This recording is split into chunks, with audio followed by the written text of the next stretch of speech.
394/395, Part 1, Take 1. Edited.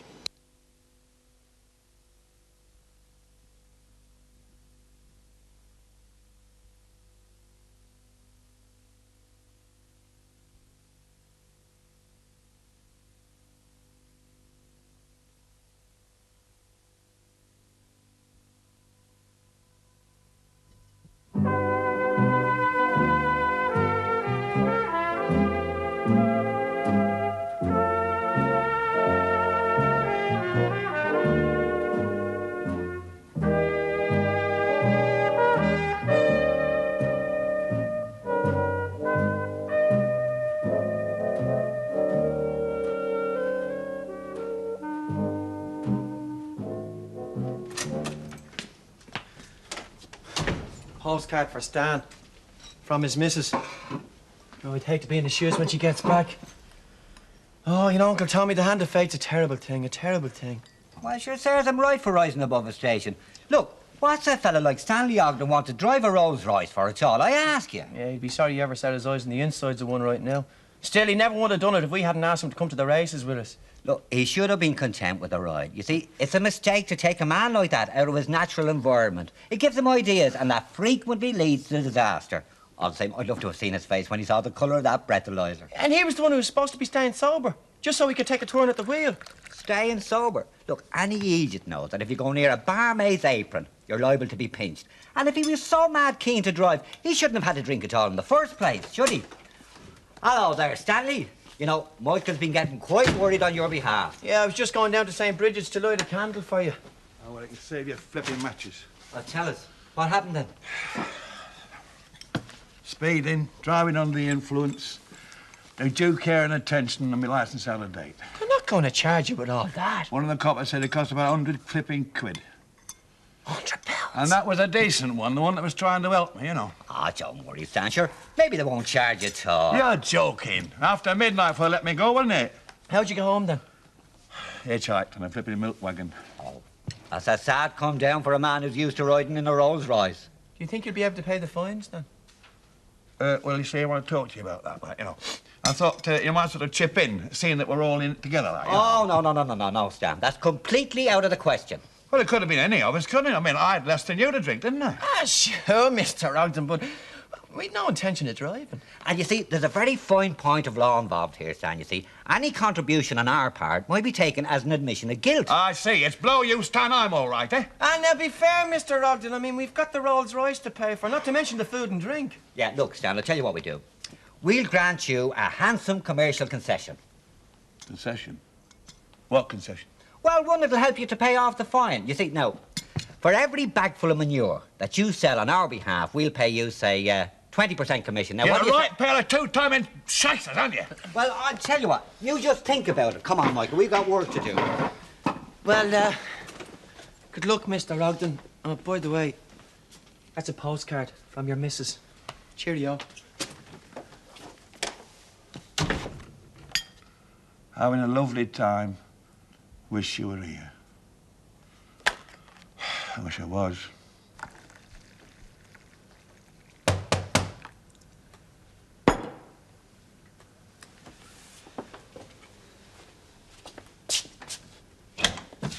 Oh, hello, Mr. Caldwell. I hope you don't mind me bobbing in, Kenneth. No, it's all right. I came to see if you wanted anything from the shops. I thought with you being on your own. No, it's perfectly all right. You know, I'm quite capable of looking after myself, actually. I have done it before.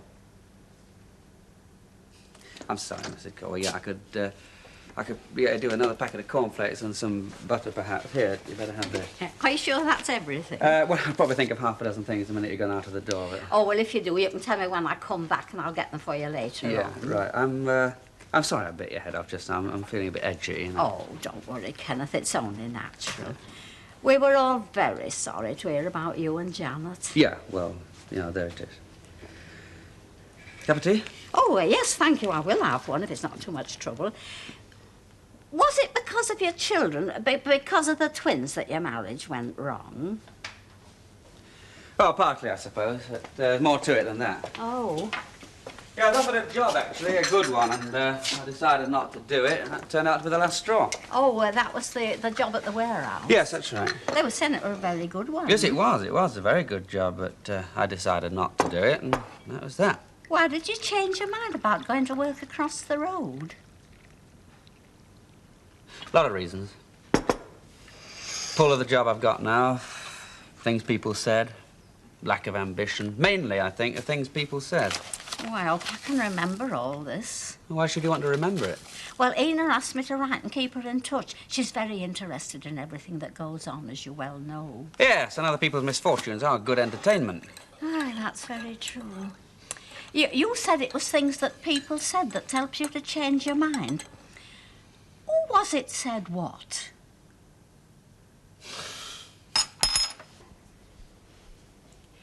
I'm sorry, Ray. I should never have come. Look, I've told you, stop worrying. Well, I never would have come if I hadn't been so desperate.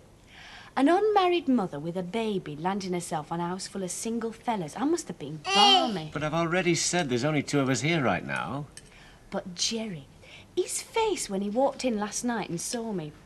Us. Ah, listen, Jerry's not going to throw you out on the street. He'd be the last one. As a matter of fact, me and Len took him in when he'd nowhere to go and he was homeless. Otherwise, he wouldn't be here now. Look, if you're going to try and shovel it into him like that, he'll have a middle-aged spread by the time he goes to school. He'll be one of them overweight kids we keep hearing about. Go on. He's a growing boy, aren't you, love?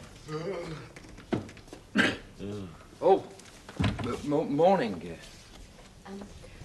Your breakfast is ready on the stove, Jerry. I'll put it out for you. No, it's all right. I'll see to it. Don't disturb yourself. Let me. You sit down. No, please. You see to young Jonathan. Yeah, that's right. Let him get it. I bet you weren't expected to get it cooked for you, were you, Jerry? No, I weren't. It's a very nice surprise. Very nice indeed. Actually, Jerry does most of the cooking round here. And, though I'd never say it to his face, he's not bad. Oh, thanks very much. It's very handsome of you to say so. You're not bad, you're terrible. I hope I've done your sausages all right, Jerry. Oh, yes. Thank you. Perfect. I mean, they look very tasty. Ray said you didn't like them too brown. No, I don't. I asked him, you see.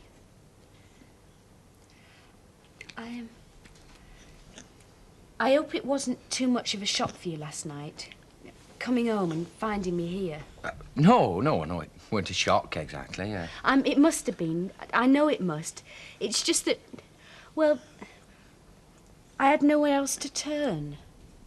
No, look, it's perfectly all right for you to stay here until you get sorted out, like. Well, I mean, we've plenty of room here until Len gets back. Hey, take a look at this. Now I know what to buy me Auntie Annie for her birthday. Oh, flippin' heck. Who the heck do they think's going to wear one of them?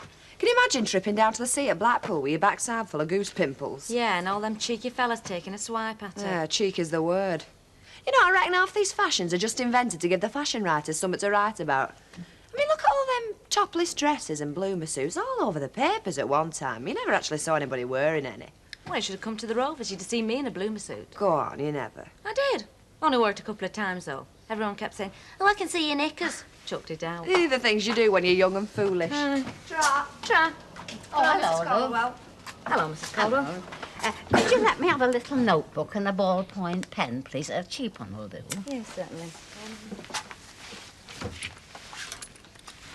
Hey, it's all stock 10p. Oh, thanks, love. Mrs. Caldwell, how are you this morning? Oh, fine, thank you. I hope you don't mind me asking, Rita, only could you tell me what it was you said to Ken? What it was I said to Ken? I'm afraid I'm not with you, Mrs. Caldwell. Said to Ken about what? About the job at the warehouse. He said that he was going to take it, only you made him change his mind. That was the time when Janet walked out. I'm sorry, Mrs. Caldwell. I haven't the faintest idea what you or Ken are talking about. Of course, if you don't want to tell me, Rita, I quite understand. I realise that I've got no right to ask, really. Only it's not for me, you see, it's for Ina. Ina? Oh, yes, I have to write and tell her all the news. Only it looks as if that's one bit she's going to have to do without. I haven't come in to buy out, you know, just ask a favour, like. Oh, yes, Stanley. What sort of favour's that? Does anybody buy those gardening books? Funnily enough, yes, they do. I mean, I've got a load of manure in my backyard. You see, good stuff, good quality. You learn something new every day, don't you? And I've got to get rid of it. I mean, sell it, you know, because I'm on commission for every bagful, like, see? By the heck, you want to form a subsidiary. Stanley Ogden Fertiliser Division. Scare ICI to death. Oh, well, I'm hard up at the moment, aren't I? You don't say. And it's going to get worse, too. And if you would suggest to these people that buy these magazines about it, it'd be helpful, see? You know, Stanley, it's not really the sort of thing that a well-bred young lady talks about. Eh? Oh, go on, I'll try and force myself. Thanks, Lucy, a yellow pal. Oh, did you forget something, Mrs. Caldwell? Oh, no, it's all right, Louise. I'm just going. Hello, Miss Colwell. Hello, love. Lucille. Meet a friend of mine. Alison, this is Lucille. Hello. Lucille. We've come looking at job adverts. Something suitable for a willing, attractive girl, you know. With a baby. Hey, I'm afraid there's not much in window. So we've discovered. Yeah, well, just tip us the wink if anything does crop up, eh, darling, so Alison can get in first, like. Yeah, of course, sir. Where do you live, Alison? Number 9 Coronation Street, for the time being.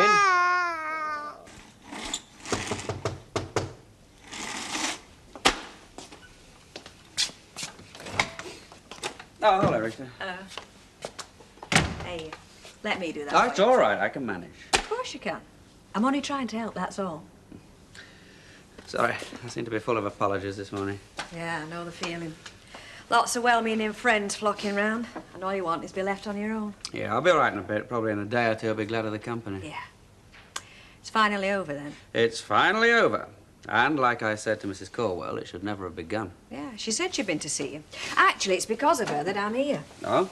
She said I'd made you change your mind about the warehouse job. You told her it was because of something I said, and I've been driving myself silly trying to think what it was. Oh, don't worry, Rita. It's all past history now. I'd like to know, Ken. Please. I mean, it was because of the job that Janet walked out, wasn't it? Well, on the face of it, yes. But she would have walked out anyway, you know, and sooner rather than later. So if you think you've got anything to reproach yourself for, you can put your mind at rest. You still haven't told me what it was I said. It was a chance remark you made about Terry. Remember you said that you didn't think he was happy at his foster home or comprehensive school, and you made you ask yourself if there's something you could have done. Well, at Bessie Street, we got a lot of Terrys. You know, kids whose parents have split up, or even worse, the ones who don't care. And to them, the teachers and the school are the only form of protection they have in life. So I asked myself, can I turn my back on these kids for another $1,000 a year in a car? And you decided you couldn't? So I wrote to Sir Julius, turning down the job. Showed the letter to Janet, and that's when the balloon went up. Funny thing was, I hadn't even sent the letter. Still haven't. But didn't you tell her that? There's no point. By the time she'd finished, she said all there was to say. So, you see, you really have no reason to reproach yourself. You haven't broken anything that wasn't in a million pieces already. So the policeman said to Stan, you better come down to the station and have a blood test. And then he turns to Michael, who's sitting there with a few drinks inside him, and he says, you're obviously fit to drive, sir. You better take over the wheel. Talk about the look of the Irish. Talk about the look of Stan Ogden. It's a damn good job his missus is away. Now, what's he going to say to her when she gets back? There'll be wigs on the green then, they sure will. Serves him right, the great Burke. Why didn't he stop at passenger seat when he was safe? Now, you're quite sure that that's what he did say, Mrs. Corwell? I mean, there's no chance that you could have made a mistake. I mean, he might have said fertiliser, and that could mean something very different. Manure, he said. High quality. I wrote it down for Ina, look. Well, of all the crazy... Do you know, sometimes I think there's something really wrong with that chap. He seems to go around looking for ways of landing himself into trouble. Hey, Betty, all on your own, are you? Oh, don't start me off. Oh, like that, is it? Madam Walker has decided to extend her Whitsun break, you know, at her daughter's in Derby. At this rate, it'll be August Bank Holiday Monday before she condescends to come back here. Well, don't fret yourself, love. I'll come and give you a hand when it chops up. Oh, will you, love? Well, of course I will. Oh, Tar. Hey. How did you get on with Alison? You got her fixed up with a job yet? Flipping heck, give us a chance, mate. We've hardly had time to look yet. Lucille did promise to keep her eyes open, like. You do the same, will you? Yeah. Yes, of course I will. Must have been a bit of a shock for you, turning up like that with a baby in her arms. I don't know. You get a bit sloshed some night and you tell some bird you've never even met before to come to you if she ever wants a shoulder to cry off. Well, the last thing you expect is she's going to take you up on it. I mean, they never do they? Funny thing is, I can't remember saying it. I even had trouble remembering Alison. By heck, I must have had a few. Yeah, you must. Hey, Rod, there's no use moaning about it. She's here now. Somehow we've got to try and get her fixed up. Aren't you a bit worried about what folk will think with her having a baby and all? Worried? Why should I be worried? Hey, Stanley Ogden, I want a word with you. Why, what's up? You might well ask. What's all this about you going round hawking them up from that dirty, filthy donkey in your backyard? It's not filthy and it's not muck. It's in plastic bags, isn't it? You know what you're doing, don't you? Yeah. Trying to make a bob or two, aren't they? You're carrying on an offensive trade with a capital O and a capital T, and that means that anybody can report you to the cemetery again. Eh?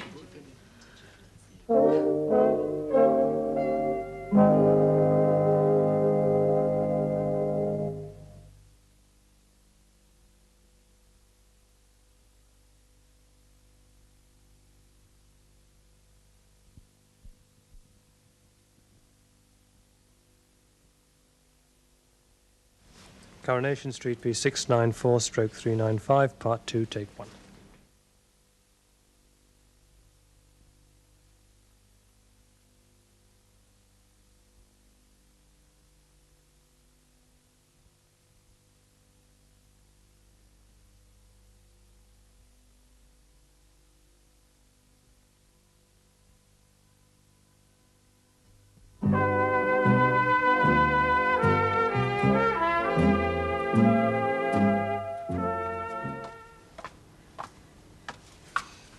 No doubt about it, love. It's the biggest killer of all time.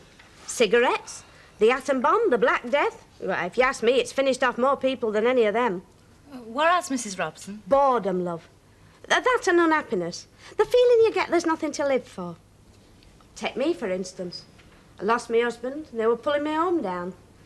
I don't mind telling you, if it hadn't been for our Gary, there were times I could cheerfully have walked into the canal. But then I got this job at the centre. And I can't tell you the difference it's made to me. Good for you. Oh, put 20 years on my life, I'll bet. I'm even helping out at the Rovers in my spare time. New faces, new interests, and new direction in life. Now, if I had my way, I'd make everybody do it by law. That might be a bit difficult. Oh, well, only them as needed it, I mean. She's not talking about you. Isn't she? There, well, I can't stand here talking all day. Well, I suppose I could, but I mustn't. Ta-ra, love. Ta-ra. Oh, hello, love. Knew there was something I forgot. Chewing gum. Hey, who's this bird that Ray's got living with him? Bird? What bird?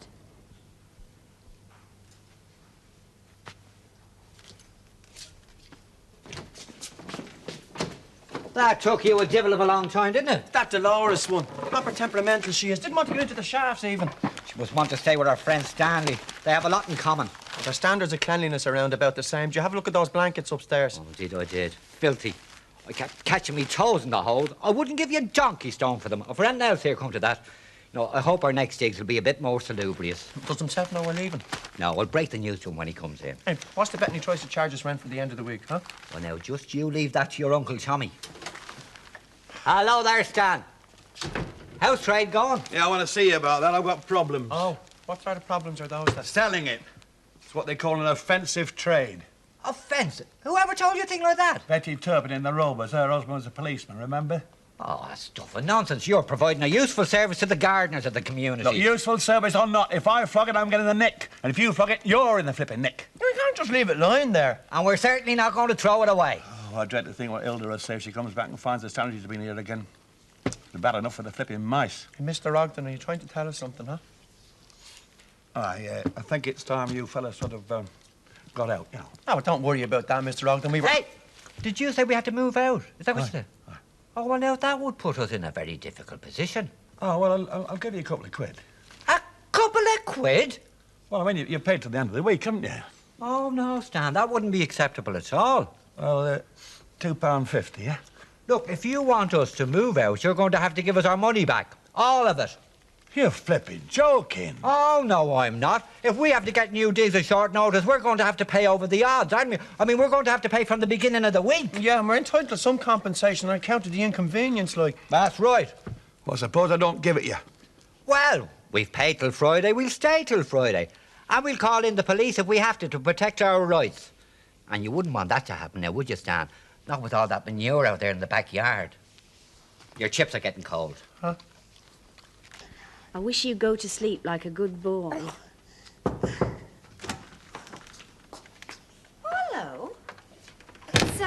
Alison, isn't it? That's right. I'm Deirdre. I work at the yard with Ray and Jerry, remember? Oh, yes. Suppose they're still at the Rovers, are they? Yes, they'll be back any time now. Did you want to see them in a hurry? No, it'll wait. Oh, isn't he lovely? 'Tis a boy, is it?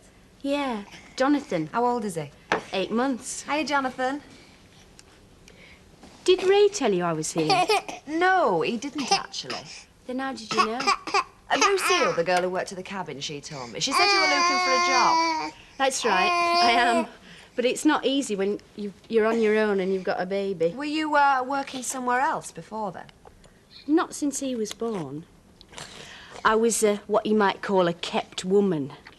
I lived with his father in Manchester. We were supposed to be getting married, but he was that busy running around with other girls, he never got round to it.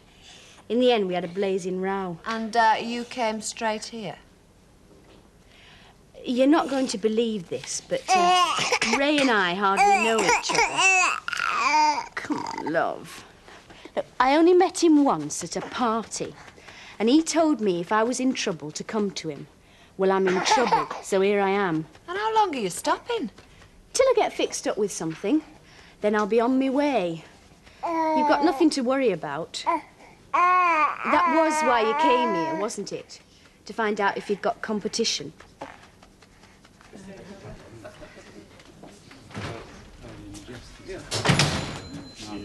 Well, do you have any luck? We're in. 12 quid for the two of us. Looks pretty clean, too. Much better than that filthy old muck heap we're leaving. Well, what about Dolores? Well, now, that is a problem. We can't take her with us. Well, what are we going to do with her, then? Look, calm yourself, Michael. Your Uncle Tommy has the matter in hand. On the way down here, I asked Stanley if he'd like to come in for a farewell drink, and he should be in here any moment now. And when he... Hello there, Stan. What do you have? Pint of bitter. I can't buy you one back, I tell you straight from the word go. Because I'm skint. You cleaned me out, haven't you? You don't have to worry, Stan. When Michael has ordered the drinks, I'll give you a bit of news that I'm sure will cheer you up. 2 pints of bitter, please, ma'am. Why, what's your news? Well, you see, Michael and me couldn't help noticing how attached you've become to Dolores since the three of us have been with you, you know? Oh, yeah. I'll miss her. Ah, she'll miss you too, Mr. Ogden. All the little tidbits you brought her and all. Yeah, well, you see, that being so, we wondered how you'd feel if we were to leave her with you for just a little bit longer, you know? How much longer? Oh, say a week or maybe even a fortnight. Mind you, we'll collect her in the morning and put her back at night. Oh, what about the sanitary? Sure, who's going to tell the sanitary? Look, once we've left, everybody will think that Dolores has left with us, won't they? I mean, we'll be very discreet. What do you think, Mr. Ogden? Will we leave her with you, huh? We'll give you a few bob towards her keep. Oh, well, she can stay a bit, but get that stuff out. What, the offending material? Oh, yeah, of course we will.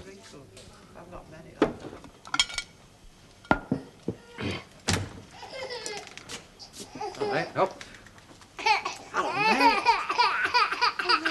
Jerry, I didn't think you'd be back yet. I was going to get tea ready for you. No, I bested you to it, didn't I? Well, come on. Hey. I thought they'd be a bit tired from job hunting, so I thought that, well, I'd get something ready. I mean, I didn't want you cooking on top, like. Hang on, what did I tell you? Under that rough exterior, there beats an heart of pure concrete. Aye, and a stomach of pure empty space. Come on, let's get stuck in, shall Well, we? I'll just take the baby upstairs. He needs a change. Oh, right. Oh, it's all right. I've got the water on for his feed.